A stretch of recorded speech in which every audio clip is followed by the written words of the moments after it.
Selain tanaman kita terlihat segar, juga sangat berfungsi untuk sambil mengusir hama yang ada di daun ya teman-teman. Assalamualaikum warahmatullahi wabarakatuh pada teman-teman semua yang masih suka bertani di pekarangan kecil atau di pekarangan sempit, yaitu mau menanam apa aja, menanam cabai ataupun tomat. Nah, di video kali ini saya mau ngasih tahu bagaimana caranya menyiram tanaman itu yang lebih baik ya teman-teman, karena kadang-kadang kita menyiram tanaman itu hanya di bagian bagian bawah saja, padahal kadang-kadang di atas itu juga membutuhkan air ya teman-teman ya, karena kadang-kadang curah hujan yang kurang turun, mungkinan lebih baik kita menyiram tanaman itu di bagian ujungnya juga teman-teman ya. Karena kenapa harus bagian ujung? Karena kadang-kadang di bagian tanaman itu terdapat ada segerombolan semut yang membawa tanah nih, misalkan membawa tanah membuat sarang di bagian tanaman kita. Nah, maka dari itu kita memerlukan selain untuk mengusir hama yang kita beli, atau lebih baik kita kalau menyiram tanaman itu di bagian semprotkan di bagian dari atas teman-teman ya, tidak hanya menyiram dari bagian batang saja. Kalau misalnya teman-teman menyiram hanya di bagian batang saja, akan mengakibatkan tanaman teman-teman itu akan cepat memadat di bagian media tanah ya teman-teman ya. Maka dari itu kalau sudah memadat, maka akar tersebut sudah tidak produktif lagi teman-teman ya. Jadi medianya, udara yang masuk di bagian media itu sudah berkurang ya teman-teman ya. Maka terjadilah pengerdelan di bagian tanaman kita ya teman-teman. Nah, selain menyiram, yaitu saya juga menyiapkan di sini ada 3 lembar daun sirih. Kebetulan di tetangga saya ada daun sirih yang merambat. Maka dari itu sambil menyiramkan, saya juga membuat yang namanya pestisida organik dengan cara daun sirih seperti ini ya teman-teman ya. Selain itu kenapa saya menyiramkan daun sirih ini? Karena kadang-kadang di bagian tanaman kita itu terdapat ada misalkan semut ataupun belalang atau tanaman-tanaman lainnya, hama-hama lainnya ya teman-teman ya, maaf salah bicara. Maka itu sambil kita menyiram, sambil di samping itu juga kita memasukkan daun sirih seperti ini teman-teman.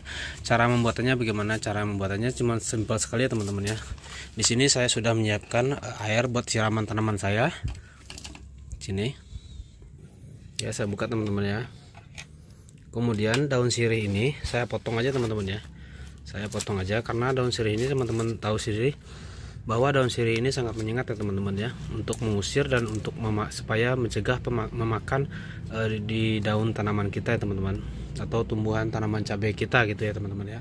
Jadi fungsinya ini adalah tidak begitu mencegah ya umpamanya teman-teman ya, cuman sambilan aja sambil kita menyiram.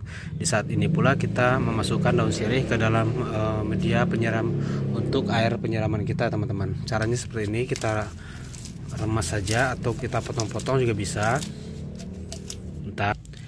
Nah, ini teman-teman ya, di sini sudah saya potong-potong, kemudian saya masukkan ke sini. Nih, saya masukkan ke dalam. Jangan khawatir teman-teman ya, takut tersumbat di bagian sini, nggak usah khawatir ya, karena di bagian tempat selang penyiraman kita ini sudah dibantu dengan untuk penghalangan kotoran ya teman-teman ya, kotor untuk media penyiraman. Nah, kalau bisa teman-teman juga menambahkan kunyit dipotong-potong, kemudian teman-teman masukkan aja ke sini, terus lalu diamkan selama beberapa menit lah gitu ya teman-teman, sehingga airnya itu sudah sampai menguning, kemudian baru teman-teman siramkan gitu ya teman-teman ya. Ini sambilan aja teman ya, sambilan aja, bukan. Jadi fungsi menyiram tanaman dari atas itu tidak membuat percepatan di media tanah gitu aja teman-teman ya. Nah, tinggallah air ini teman-teman siram bentar. Nah, ini kita setel dulu air teman-teman bentar ya. Kita setel ya, layu begini. Nah, seperti ini teman-teman ya. Jadi kita menyiram, nggak usah khawatir jika misalkan tanaman kita itu jatuh kembangnya, nggak usah khawatir, karena kalau misalkan tanaman kita itu sehat, tidak akan jatuh pada kembang-kembangnya teman-teman ya. Nah, ini selain mengusir yang tadinya si semut membuat sarang di bagian pangkal tanaman kita yang kurang sehat, maka dari itu kita menyiram sambil mengusir hama yang ada yang bersarang di daun-daun teman-teman ya. Itu fungsinya teman-teman ya. Jadi teman-teman gak usah khawatir, menyiram sambil mengusir hama di hewan-hewan pengganggu di tanaman kita teman-teman ya. Ya, seperti fungsinya ini supaya tidak cepat terjadinya pemadatan di bagian media. Sekian dulu, begini aja video saya teman-teman. Semoga video ini bermanfaat, dan jika teman-teman baru menemukan channel saya ini, silahkan subscribe aja, saling berbagi aja kita teman-teman ya. Untuk yang baru menemukan video, di follow aja, kita saling sharing. Oke, terima kasih. Assalamualaikum warahmatullahi wabarakatuh.